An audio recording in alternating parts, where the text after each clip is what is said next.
Chapter 23. Dumped a century ago. He looked at her. These women drove him crazily. He realized that there was a very big plot against him, but didn't know the right person to talk to. He could not share with me, for I would support him to keep up his overwhelming appetite. It had become difficult to tame, for all the most beautiful girls in the city were in his hands in no time. He was good at managing tense situations with silence. He feared to tell Ava, yet she was the immediate person to help him. He went home and kept quiet, waiting for the truth to prevail. Days passed. No one called him until he finally called Ava, who was busy with co-workers. She promised to call him again, but days continued to pass without her call. One day, he went to the bank for inquiries and found queer looks. Their eyes were full of shyness as he went to the manager's office, where he found the assistant who explained about the boss's trip to Nairobi. Arrow clicked that Harper and Ivy knew something. He went straight to her work and saw Sammy. He greeted him and requested him to stay, as Harper insisted that Sammy had some stuff to accomplish. Sammy was happy to see Arrow, instead of being pissed. He at last left the two to talk. Arrow, you knew about Ava all along. Who are you? She saw his eyes turning red, then understood he was in pain. Harper, Ava checked you some time back and told everyone about it. She warned us and promised not to tell you because she knew you might commit suicide. This happened at the time she barred Ivy from getting you some time back. That's why I crossed to her side. I told her about your encounter with Nina, and she stalked you. In the middle, she felt guilty and gave up, but she loved you, and I got the phone from her. That is why, when you went there, she did not have it. Forgive her, it was not her plan. I did it for your good. I cannot do anything to hurt you. I am so sorry. Arrow became tough. He accused her of interfering with his privacy as he turned to leave. Harper mentioned Atticus's name, which made Arrow pause and listen. Yeah, she has been seeing him for months. They are together, however, they are not in Nairobi. They are here in Kampala at Speak. Arrow stopped her from finishing. He had had enough. He had written a letter apologizing to her about cheating, not knowing she started it, and dumped him carelessly. He understood why bankers showed him such an attitude. He called Ava again, and a man picked. He deliberately told him that she was in the bedroom.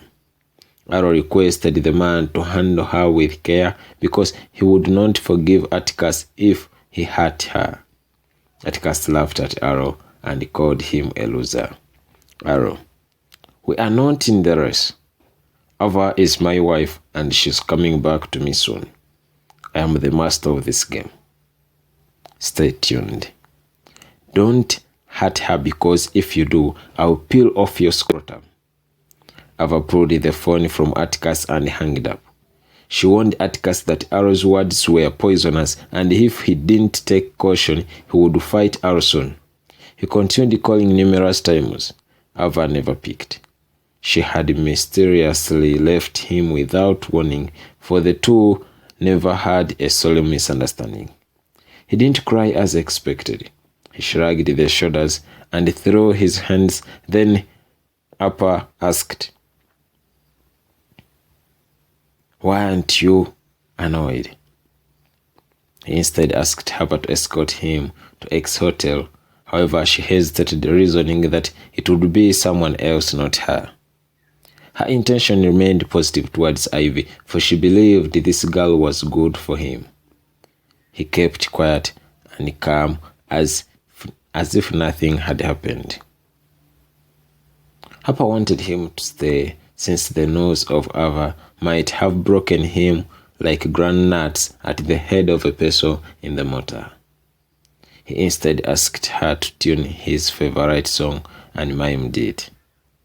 He sang for a while as Harper gathered the courage to inquire why he did not lose control over the Ava issue, and why he did not look for her, yet he struggled a lot to get her. "I'll do my best to woo a woman. We'll fight to retain her, but we'll never ever request her to come back if she ever leaves me.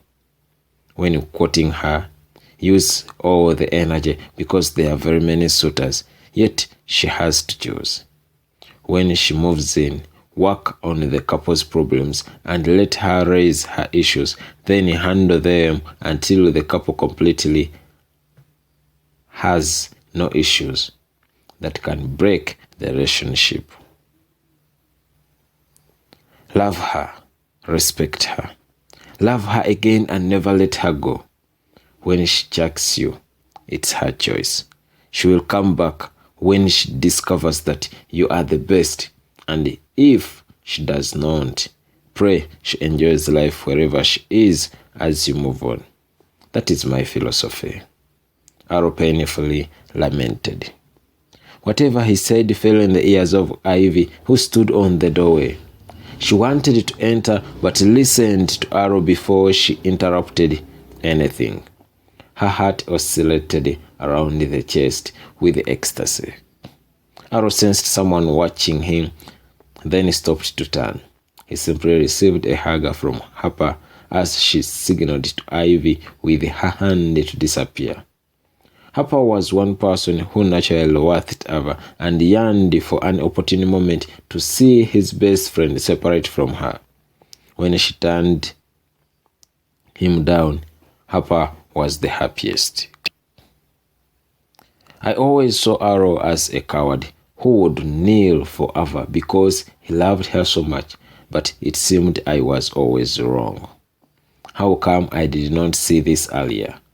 It was my first time to taste the cold side of his heart. He believed in fulfilling his responsibility as a man and a husband. I didn't know whether he was aware of the real owner of the pregnancy. He was very quiet about this, as if he knew. Anyway, Arrow was unpredictable. He finally walked out without skirting eyes around. He never saw Ivy standing on the veranda of Harper's neighbor. Girls almost died with happiness. Ivy ran inside and hugged Harper. They jumped in jubilation over the man's moving speech. True, they never anticipated this reaction. Ivy held Harper's hand for a while. She reckoned about pushing for Arrow's love at the expense of her best friend Ava.